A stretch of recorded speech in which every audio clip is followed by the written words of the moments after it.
Hi guys, ചെമ്പനീർ പൂവ് നാളത്തെ promo റിവ്യൂവിലേക്ക് എല്ലാവർക്കും സ്വാഗതം. അങ്ങനെ വർഷ ശ്രീകാന്തിനോട് ശ്രുതിയുടെ കാര്യം പറഞ്ഞ പ്രകാരം ശ്രീകാന്ത് സച്ചിയോട് പറയുന്നുണ്ട്. സച്ചി ഇത് അറിഞ്ഞതും രവിയേട്ടനെ അറിയിക്കുന്നു. സച്ചി, നീ പറയുന്ന കാര്യം ശരിയാണോ എന്ന് രവിയേട്ടൻ ചോദിക്കുമ്പോൾ, ഞാൻ കേട്ട കാര്യം പറഞ്ഞതാണ് അച്ഛാ. ഇത് കേട്ടപ്പോൾ ശരിക്കും ഞാൻ ഞെട്ടിപ്പോയി എന്ന് പറയുന്നുണ്ട്. രവിയേട്ടൻ വീണ്ടും സച്ചിയോട് ചോദിക്കുകയാണ്, അപ്പോൾ ശ്രുതി രണ്ടാമത്തെ കുഞ്ഞിനുള്ള ടെസ്റ്റിന് വേണ്ടിയാണോ വീണ്ടും ഹോസ്പിറ്റലിൽ പോയത് എന്ന്. അതെ, അങ്ങനെയാണച്ചാ ഹോസ്പിറ്റലിൽ നിന്നും അറിയാൻ കഴിഞ്ഞത് എന്ന്. പിന്നീട് രവിയേട്ടൻ ഈ വിവരം ചന്ദ്രമതിയോട് പറയുമ്പോൾ ചന്ദ്രമതി ചോദിക്കുന്നത്, അപ്പോ രവിയേട്ടാ, അവൾക്ക് വേറൊരു കുഞ്ഞുണ്ട് എന്നാണോ ഇതിനർത്ഥം എന്ന്. അതിന് രവിയേട്ടൻ പറയുന്നത്, അതാണല്ലോ അർത്ഥം. ഇത് സത്യമാണോ നുണയാണോ എന്ന് എനിക്ക് ഇപ്പം തന്നെ അറിയണം.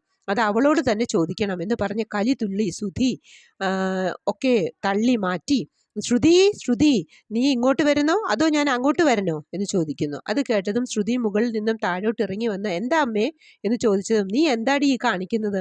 ഞാൻ എന്തൊക്കെയാണ് ഈ കേൾക്കുന്നത്? ഇങ്ങനെ ഒരു പെണ്ണാണോ നീ? ശരിക്കും നീ ആരാ എന്ന് ചോദിച്ചതും സുധി ഇടയിൽ കയറി, അമ്മയ്ക്ക് ഇവളെ അറിയില്ലേ? ഇവള് ശ്രുതി, എൻ്റെ ഭാര്യ എന്ന് പറഞ്ഞതും സുധിയെ പിടിച്ചു തള്ളി, അങ്ങോട്ട് മാറടാ, നിന്റെ ഭാര്യ എന്ന് പറഞ്ഞ് ചന്ദ്രമതി തുടർന്നു. സുധി നേരെ സോഫയിൽ പോയി ഒരു വീഴ്ച വീണു. സത്യം പറയടി, ഇത് നിന്റെ രണ്ടാമത്തെ കല്യാണമാണോ അതോ ആദ്യത്തെ കല്യാണത്തിൽ നിനക്കൊരു കുഞ്ഞുണ്ടോ എന്ന് ചോദിച്ചതും ശ്രുതിയുടെ നല്ല ജീവൻ അങ്ങ് പോയി. ഒന്നും പറയാതെ നിൽക്കുന്ന ശ്രുതിയെ കണ്ട് കണ്ണും തള്ളി തുറച്ചു നോക്കി നിൽക്കുന്ന ശ്രുതിയെ കാണിച്ചുകൊണ്ടാണ് പ്രമോ അവസാനിക്കുന്നത്. പ്രമോ ഇഷ്ടപ്പെട്ടുവെങ്കിൽ ലൈക്ക് ചെയ്യാനും ഷെയർ ചെയ്യാനും സബ്സ്ക്രൈബ് ചെയ്യാനും സപ്പോർട്ട് ചെയ്യാനും മറക്കരുത്. അടുത്തൊരു എപ്പിസോഡിന്റെ പ്രമോവുമായി വരുന്നതുവരെ കാത്തിരിക്കുക.